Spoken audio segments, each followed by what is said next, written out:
In 1938, 10 U.S. Navy pilots vanished during a demonstration flight off the Florida coast, but the Navy's investigation concluded with two damning words: pilot error. The squadron leader's granddaughter, Dr. Sarah Chun, a naval historian, refused to accept this verdict. She staked her career on a final expedition in 2008, hunting for the wreckage 150 miles off Miami's coast.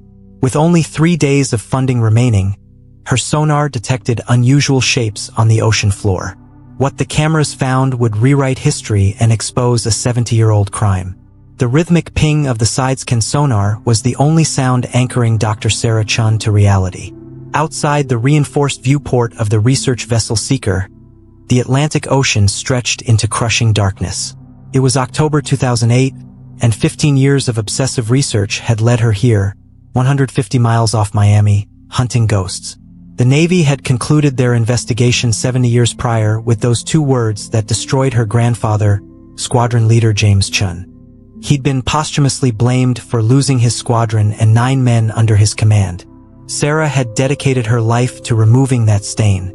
She stared at the monitors, her reflection pale in the dim light. She'd liquidated her savings, risked her academic reputation, and now had only 3 days before returning to port empty-handed. "Anything?" she whispered. Marcus Webb, the salvage operator she'd hired, didn't look up from his charts. The ex-detective was in his 50s, pragmatic where Sarah was passionate. "Just sand in history, Doc," he replied. "Same as the last 12 hours. Then the sonar pinged differently. A sharp metallic return that made Sarah shoot forward in her chair. "Stop the sweep. Reverse 2 degrees. The screen refreshed, revealing hard, unnatural angles on the seabed. "We have a target cluster," the technician announced. Marcus was already analyzing the returns. "Too dense for a reef, too structured for debris. Could be them." "Deploy the ROV," Marcus ordered. The remotely operated vehicle descended into the abyss. For agonizing minutes, there was nothing but blue water fading to black. Then a shape emerged, the unmistakable fuselage of an aircraft, covered in decades of marine growth. It was a BT-1 bomber. Sarah's throat constricted. After all the doubt and sacrifice, it was real. "Let's get confirmation," Marcus said softly, understanding the moment's weight. The ROV maneuvered to the tail section. When light swept over the stabilizer, the identification number became visible. NV-341. Her grandfather's lead plane. Sarah gripped the console as tears blurred the monitor. Within minutes, they located the others, all 5 aircraft within a half-mile radius. They hadn't scattered. They'd gone down together, maintaining formation even in disaster. As the ROV circled the lead plane, Sarah whispered, "They were ditched." He brought them down controlled. Marcus studied the wreckage. Textbook water landing. They must have had engine failure but maintained control. Impressive piloting. This proved her grandfather hadn't panicked. He'd skillfully executed an emergency procedure. But the question remained, what caused 5 simultaneous engine failures? They focused on the engine compartments. "Check the fuel delivery system," Sarah requested. She knew the BT-1's schematics intimately. The camera navigated the corroded machinery until it focused on the main fuel line. Sarah expected a rupture or stress fracture. What she saw made no sense. The hose was severed. Clean, precise cut. "Zoom in," Sarah ordered sharply. The image revealed sharp, angled edges. The line had been cut deliberately with a specialized tool. "That's not environmental damage," Marcus stated flatly. "That's intentional sabotage." They checked the other planes. All 5 had identical cuts in the same location. This wasn't an accident, it was coordinated attack. Sarah stared at the monitors. Her grandfather hadn't failed. He'd been set up. The squadron was deliberately crippled, designed to cause fuel exhaustion far out at sea. But if they ditched successfully, the pilots should have survived. "They should have been rescued," Sarah said. A massive search operation was launched within hours. "Let's look closer at the cockpits," Marcus suggested grimly. The ROV returned to the lead plane.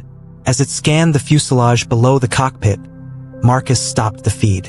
"There," he said, pointing to small, uniform punctures in the metal. Marcus studied them, his expression hardening. "Those aren't stress fractures. Those are bullet holes. High caliber, likely 50 caliber machine gun fire. They were strafed. They checked the other planes."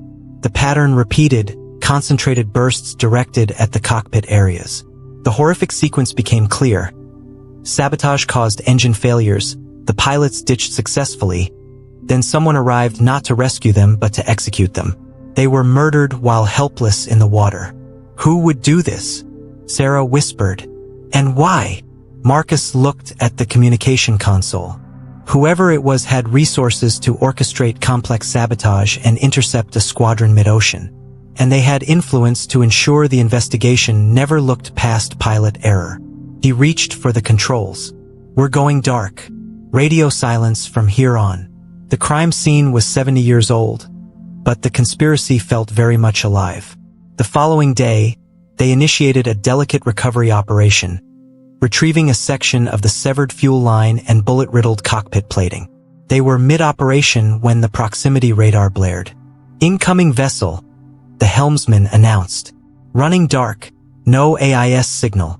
A sleek gray cutter materialized on the horizon, circling the seeker like a predator. A man emerged on deck with a megaphone. "Vessel seeker.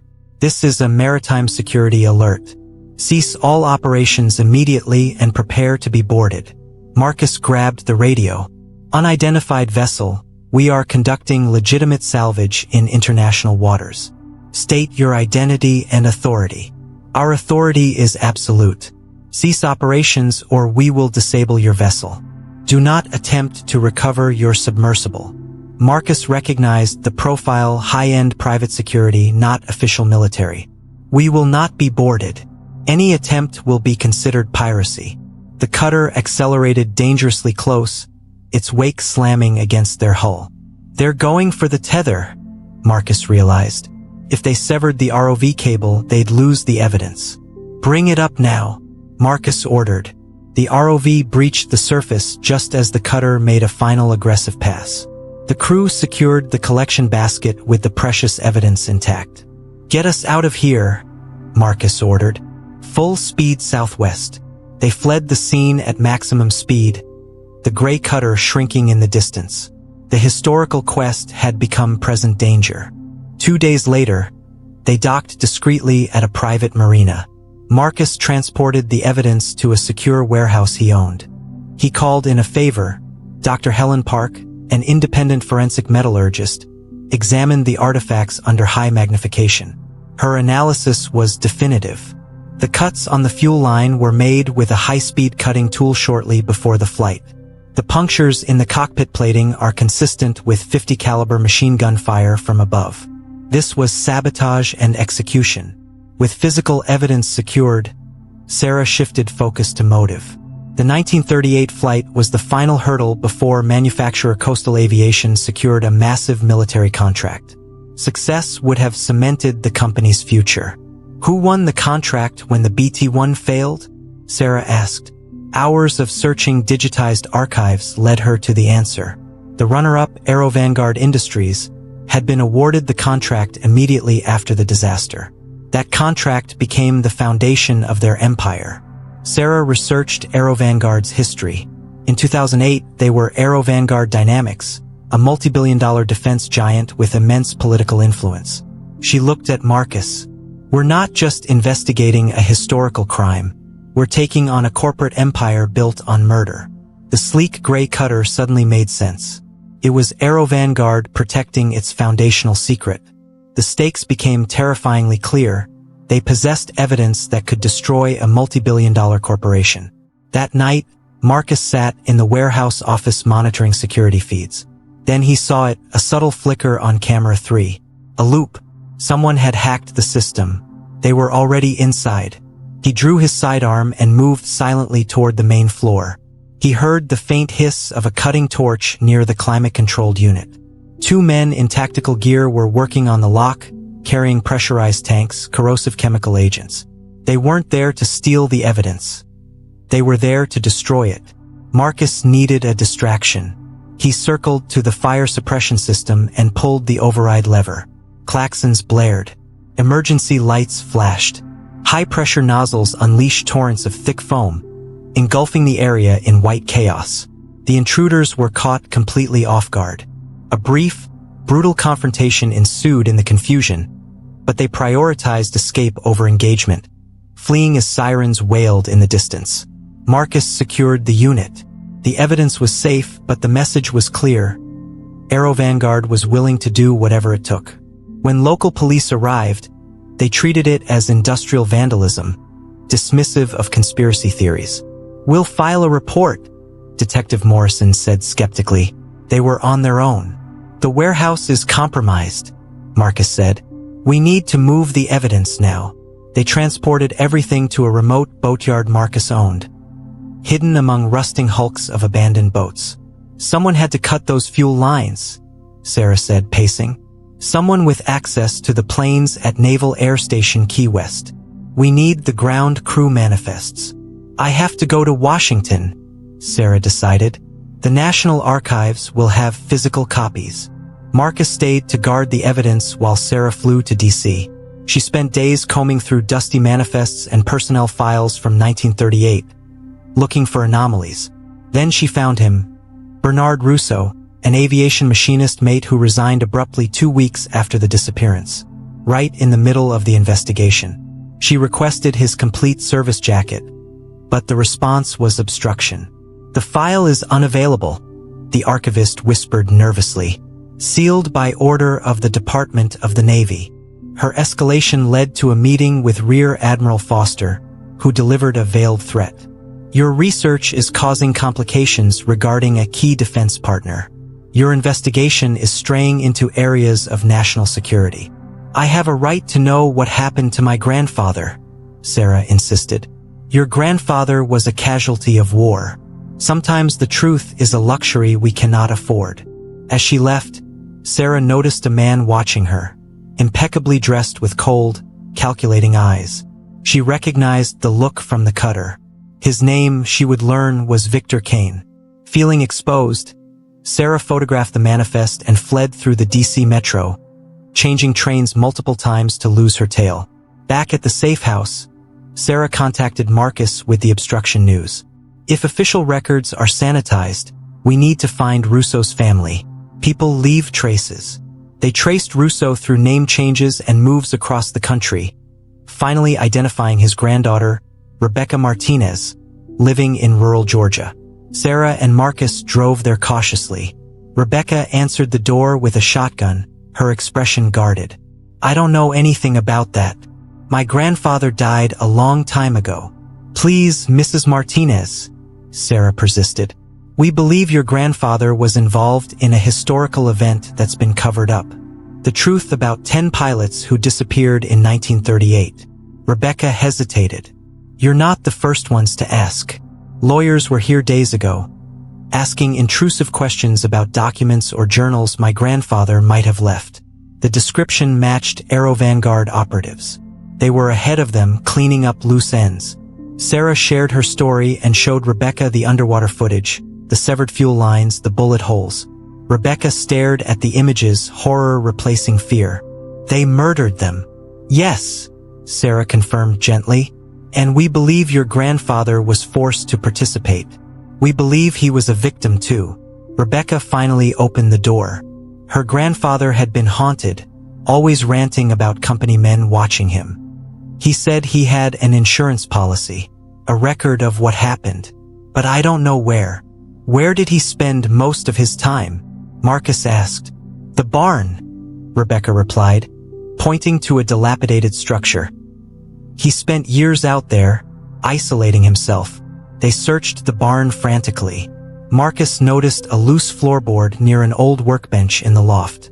Inside was a waterproof container. He broke the lock. Inside was a leather-bound ledger, Bernard Russo's confession. Just then, they heard voices approaching. The lawyers had returned. Sarah and Marcus grabbed the ledger and slipped out the back door, running through overgrown fields into the woods. They reached their rental car and drove away, hearts pounding. Once safe, Sarah opened the ledger. It was a detailed account of the sabotage, the bribe, the instructions, the guilt.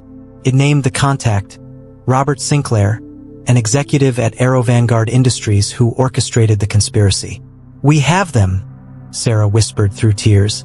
"We have the proof." But the ledger only covered sabotage. Bernard hadn't known about the plan to murder the pilots. "We need to identify the ship that intercepted them," Sarah realized. "If we find the ship and link it to Aero Vanguard, we'll have the complete picture." They retreated to a remote cabin in North Carolina.